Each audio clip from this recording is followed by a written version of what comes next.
Iola Leroy, or Shadows Uplifted, 1892, stands as one of the earliest novels published by an African-American writer, Frances Harper, who was also an abolitionist. This work tells the tale of a woman of mixed race, born free but cruelly ensnared into slavery. Despite her predominantly white heritage, she staunchly declines to pass as white after emancipation, choosing instead to embrace her African lineage and work toward the betterment of African Americans. In a narrative approach that exhibits remarkable boldness for its time, the novel weaves between various perspectives and leaps through time to unveil Iola Leroy's journey.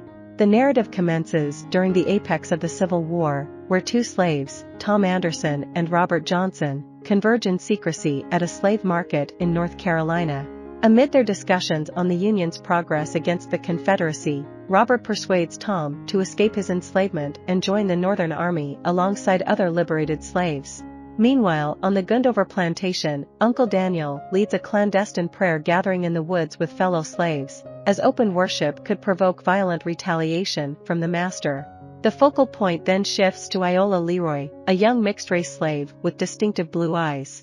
Enduring continual abuse and unwelcome advances from her owner, Master Tom, Iola manages to escape the plantation with Tom Anderson's assistance, now a Union Army soldier. With limited options, she takes on a nursing role in the Army after joining their ranks. During this period, Iola presents herself as white to most soldiers and medical staff, including Dr. Gresham, who becomes infatuated with her. Events take a turn when Tom sacrifices himself to save his comrades and is fatally wounded. As Iola lovingly cares for Tom in his final moments, Dr. Gresham witnesses her deep attachment to a black man and finds himself unsettled.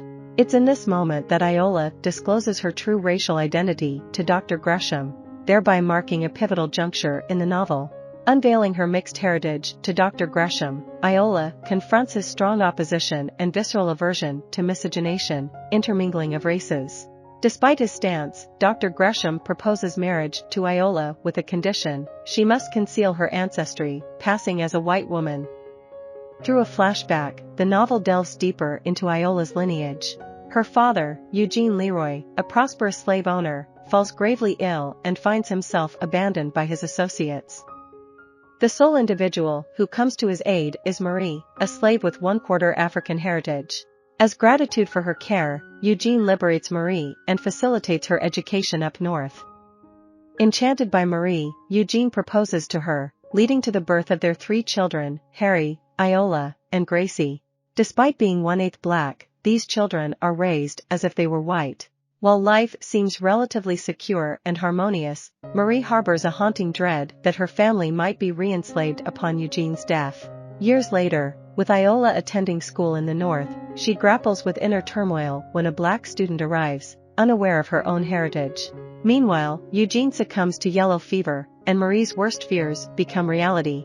Alfred Lorraine, an intolerant former colleague of Eugene's, manipulates the legal system to invalidate Marie's marriage to Eugene, stripping her of her freed status, and to seize Eugene's property, including Marie and her children.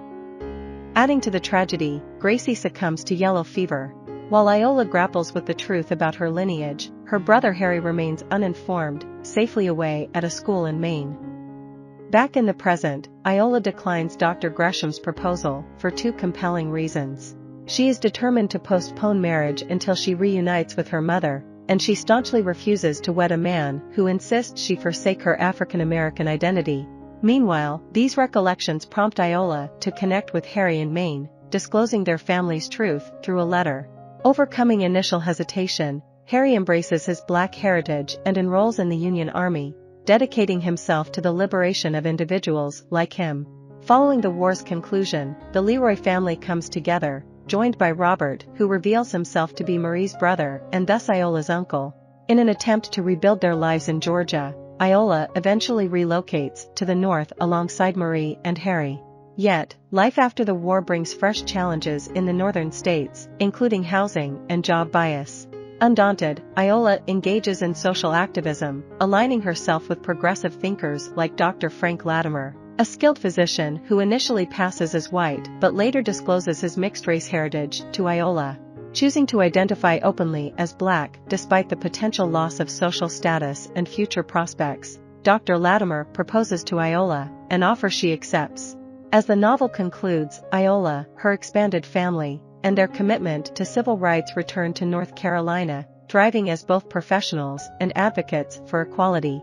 Although more recent research has unveiled earlier examples, Iola Leroy was once considered the inaugural novel published by an African American. Though no longer holding that distinction, it remains a remarkable exemplar of American literature in both form and substance. I hope you enjoyed this video. Leave a like if you did and be sure to subscribe. Thank you.